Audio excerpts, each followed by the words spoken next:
If you've ever felt frustrated because you felt like you were doing everything right and yet the scale hasn't moved in days, and then you get discouraged and you get frustrated and you sabotage yourself by eating off plan or just giving up entirely, then this video is for you, because there's a good chance that you actually weren't stuck at all and it was actually working the entire time. See, most of the time when people think that they're in an actual weight loss plateau, they're actually not stuck in a plateau. They're actually losing fat, and they're actually dealing with what we call a false plateau. And I'm going to prove it to you. So if you're new here, my name is Matt Portwood, and I'm a weight loss coach, and I've been coaching people full-time in the weight loss industry for 7 years now. And so in this video, I'm going to use my own clients' weight loss graphs to show you exactly what's happening with these false plateaus, so that next time you're dealing with a plateau on the scale, you'll be able to know if it's a real plateau or if it's just a false plateau. You'll know exactly what to do so that you can continue to get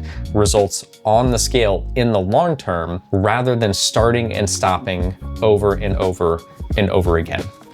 Let's dive in. So the first thing we're going to talk about is the difference between the two different types of plateaus. We have real plateaus, and then we have what are called false plateaus. Now, a real plateau is exactly what it sounds like. It's a prolonged plateau on the scale lasting more than 4 weeks, where you've actually done something to take yourself out of the calorie deficit that you were in that was producing results on the scale. Okay, but a false plateau is what most of the time people are dealing with. And a false plateau is actually not a calorie deficit issue.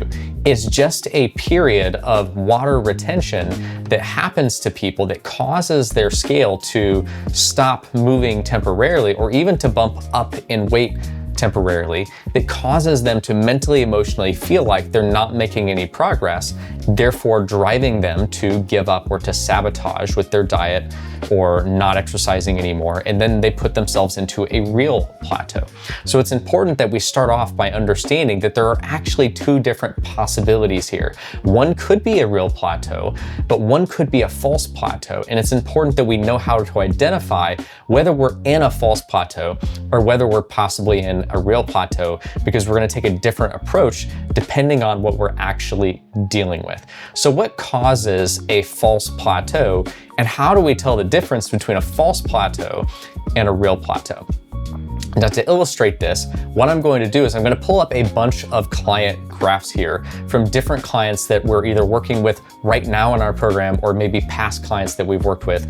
And what you're going to see is that all of these clients are dealing with the same pattern and the same false plateau pattern on their graph. And that's because what is happening with these false plateaus is actually a hormonal process that happens in the human body.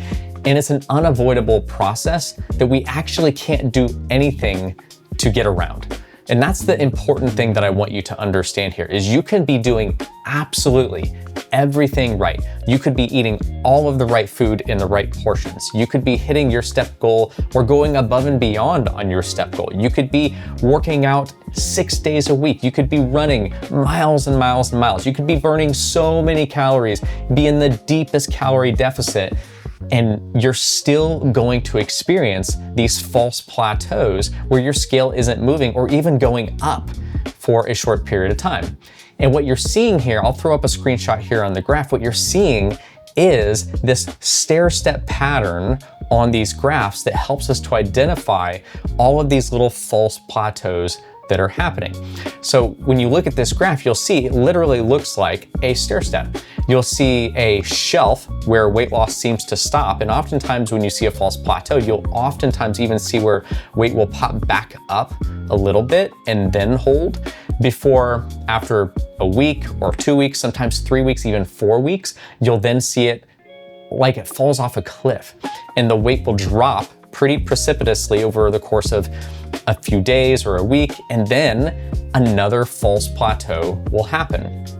So how is it so consistent that I could put client after client after client, put their graphs on top of each other, and you can literally see the same pattern in every single client's graph. And that's because it's a biological, an unavoidable biological process that happens in the body when the body is processing through the stress of prolonged calorie deficit and weight loss.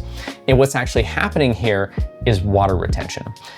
Without going into like the deep scientific stuff that's going on here, if I was just to kind of dumb it down a little bit, what's happening is that when your body is in a calorie deficit and it's burning body fat, what it's doing is it's taking fat out of fat cells, which are like these bags, they're like these sacks, and it takes fat out of that cell and it puts water into that cell to maintain the volume of the cell, because fat cells are difficult to make. Your body considers fat cells to be very valuable and sort of like costly to make. So it takes fat out, it puts water in to maintain the volume of the cell, because without water in that cell, the cell actually will collapse, okay?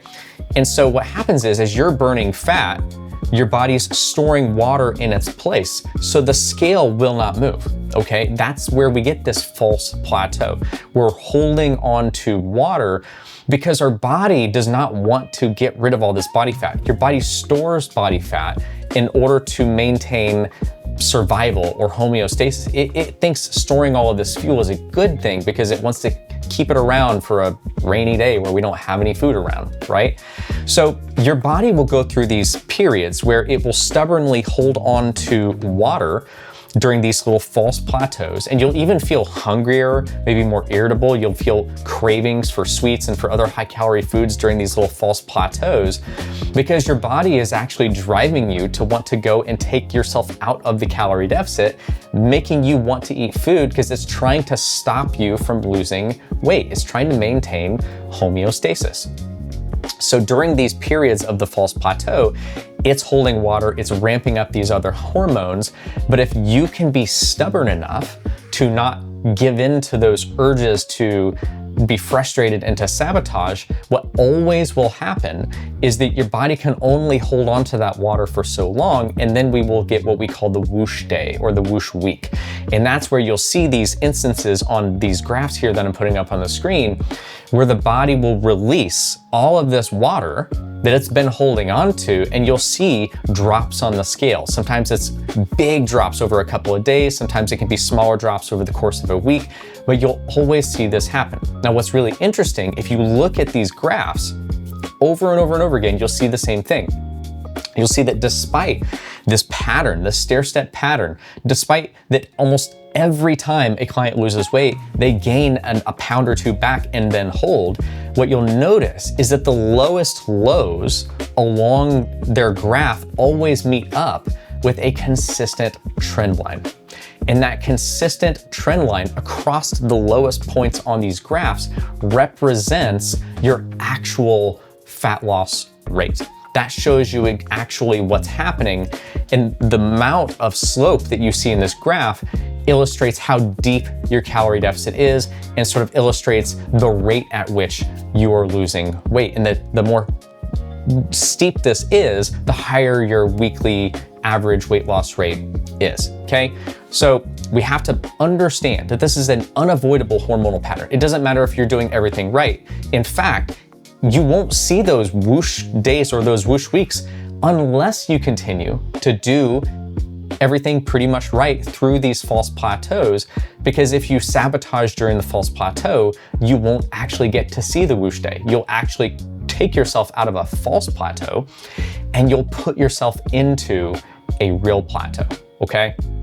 So a few things to understand about false plateaus. How long can they last? Well, the typical false plateau can last anywhere from about 3 days on up to even 3 or 4 weeks at times. Now, false plateaus that last 3 to 4 weeks are not super common. They're relatively usually going to be a lot shorter, somewhere between, I would say, 5 days to 10 days for most people. Now, women, they have it a little bit worse than men do. For most men, your false plateaus are gonna go anywhere from 3 days up to 2, maybe 2.5 weeks. Women, though, who are still having a monthly hormonal cycle, they're still having a period. You guys have it a little bit worse, because if your normal false plateau hormonal cycle of water retention happens to line up just right with your actual monthly cycle, and you're holding water, and that period that you're holding water backs right up against your false plateau cycle, then your 2-week false plateau cycle could back up against your 2-week hormonal cycle, and you could have a prolonged 3, 4, maybe even a 5-week period where you're holding on to that water before you see the massive drops on the scale. So I know that's not really fair, it kind of sucks, but women, ladies out there, if you're watching this, just understand it is so important for you to really be resilient mentally, emotionally, to stay the course. Because if you can do that, then it will always catch up. If you're really truly being consistent and doing the right things, it will catch up. You just have to be aware of where you at in your hormonal cycle, along with kind of where were you at in your stair-step pattern on your graph. And you'll start to be able to, you'll always break out of that if you can stay consistent, okay? Now, there are some other things that typically get blamed for plateaus, but they're usually not the case. I just want to cover these very quickly. One thing would be poop, right? It's very common when people start a new diet or they start exercising and they're just doing different things with their lifestyle. It's common for there to be weird fluctuations in your bowel frequency. So there might be times when you feel constipated for a few days or a week. There might be times when you have like diarrhea and all that kind of stuff. So yes, if you haven't gone to the bathroom in a week, that probably is having some kind of an impact on your scale in the short term, okay? But that cannot have an impact on you in the long term. So I don't want you to be obsessed about, well, I haven't pooped, so that's why I'm plateaued. It could be having an impact, but in the course of anything longer than a week, your pooping pattern is not having an impact on your actual weight loss rate. Other things that get blamed might be hormones, especially with women. And don't get me wrong, your hormones can have an impact on things like your energy levels and your mood and different things like that. And your energy levels and your mood can have an impact on your motivation levels to get out and exercise consistently, or they can influence you to do certain things with your food intake, right? And so those things hormonally can drive you to do things that can put you in or out of a real plateau. But generally speaking, your hormones in the longer term of 4 or 5 weeks is not going to have an impact on your actual weight loss rate, because your body is going to be burning fat if it's in a calorie deficit, okay? Another thing I hear commonly is, well, I'm not losing weight because I'm gaining muscle. Well, I'm sorry to break this to you, but if you're in a calorie deficit, you might like rarely build just maybe a teensy bit of muscle, but you're not building any appreciable amount of muscle in a calorie deficit. So if your scale is plateaued for more than 4 weeks, it's probably not because you're gaining muscle. It's because you're not in a calorie deficit, and we need to fix that issue. And then the last one would be poor sleep. Again, poor sleep can have all sorts of impacts on the body. It can make you tired. It can make you more hungry, more irritable, more prone to emotional eating, stress eating, things like that. It can cause you to put yourself into a real plateau because you're bailing on your food plan or you're not exercising. But in and of itself, poor sleep is not going to take you out of a calorie deficit by itself, okay? So we've covered all that stuff. Let's move on and let's talk about what to actually do when you are dealing with a false plateau, or maybe even you're concerned that it might be a real plateau. And here's, at the end of the day, here's the best advice I can give you for how to know the difference between the two, okay? The rule that we use with our clients at Healthy and Whole is 3 weeks before you freak, okay? Because we talked about the fact that for the average person, a false plateau can last anywhere from 3 up to 2.5 to 3 weeks most commonly. And then unfortunately, sometimes for women, they can last 3 to 4, maybe even 5 weeks. So we go by this rule of 3 weeks before we freak, which basically means if I'm coaching a client and their scale has slowed down, I'm not freaking out. And I don't want the client to freak out. I'm telling them just keep doing it. I'm paying attention to their food. I'm paying attention to their steps, but I'm not making any judgments because I know that we're just probably dealing with a false plateau and we just need to keep doing the work, okay? So, but if it has been 3, 4, 5 weeks and your scale has not gone down to a new low, in 4 or 5 weeks, then you actually are probably dealing with a real plateau, because it's very rare that a false plateau will last any longer than that, okay? So what do we do instead of sabotaging ourselves? Well, the first thing that you want to do is you want to perform a calorie deficit audit, because here's the thing, I'm always going to come back to this. If beyond the scope of a possible false plateau, that 2 to 4 weeks, you're not seeing month over month your scale trending down when it corrects after these false plateaus, then you're not in a calorie deficit. And that, in a way, is kind of comforting, because we can just focus in on the things that create the calorie deficit, which is going to be the food that you're eating and your daily activity. The 2 biggest things that drive calorie deficit are going to be your daily step goal and the food that you're putting into your mouth. Okay, so you're just gonna do an audit on those things. You're gonna first look at your daily step goal consistency, or even just look at the cumulative steps for the week. So with our clients at Healthy and Whole, we target 8,000 steps a day, 56,000 steps a week. So the first thing I'm gonna look at as a coach is this client hitting their 8,000 steps per day goal, or at least catching up in a 7-day period to where they're hitting an average of 8,000 or more steps a day? Check, okay, great. The next thing I'm gonna do is I'm going to look at the food, and that's what I would want you to do, is take a really good, honest look at your food, right? And just look for things that might be off. Have your portion sizes drifted to be bigger and bigger and bigger? Have you been eating out at restaurants more, and restaurants just have a lot more calories? Have you been snacking more? Have you been like finishing the kids' plates more?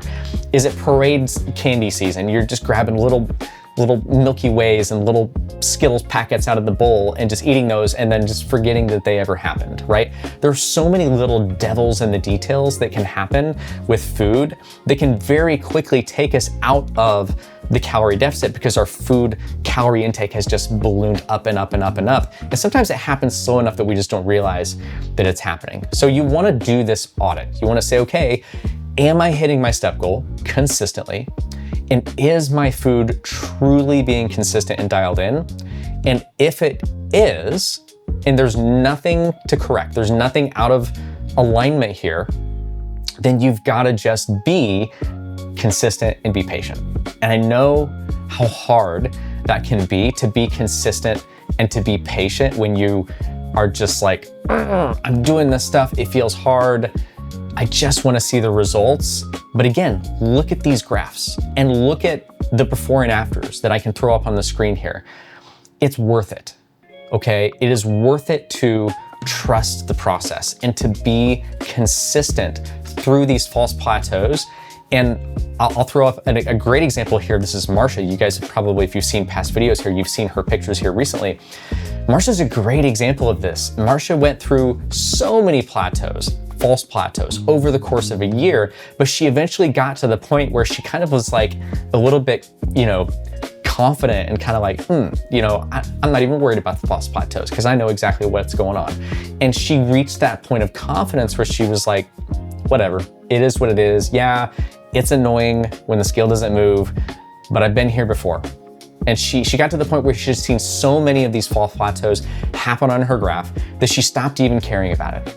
And she started just focusing in on, I'm just gonna do my steps, I'm gonna eat food that I like that's healthy, and I'm just gonna keep on doing me, okay? So, but what if you really get plateaued? Or what if you actually are starting to see your scale going back in the other direction? Like, what if you see the stair-step pattern reverse to a reverse stair-step pattern, where it's like going like this in the wrong direction, okay? That's where we're gonna go back to doing the same audit that we did before. We're just gonna go back taking an honest look at our food and on our steps, and we're going to fix what needs to be fixed. And I can't preach this enough. It's always the deficit. It's always the deficit. Guys, I've been coaching for going on 10 years total now, full-time in this industry for 7 years. And I have never once in 10 years of coaching ever found a client who did not lose weight consistently when we consistently got them into a calorie deficit, okay? Which brings up a myth that I think we have to just squash here, because how many of you have ever heard that if you're not eating enough food, your body will go into starvation mode and it'll store everything you're eating and you'll actually gain weight, okay? Guys, that's bullcrap. That's not a real thing.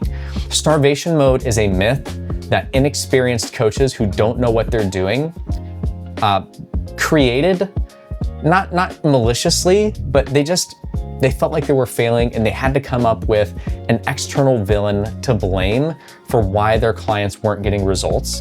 And I'm not saying that to be mean, it's just real, right guys? I've never had a client who didn't lose weight when we got them into a calorie deficit.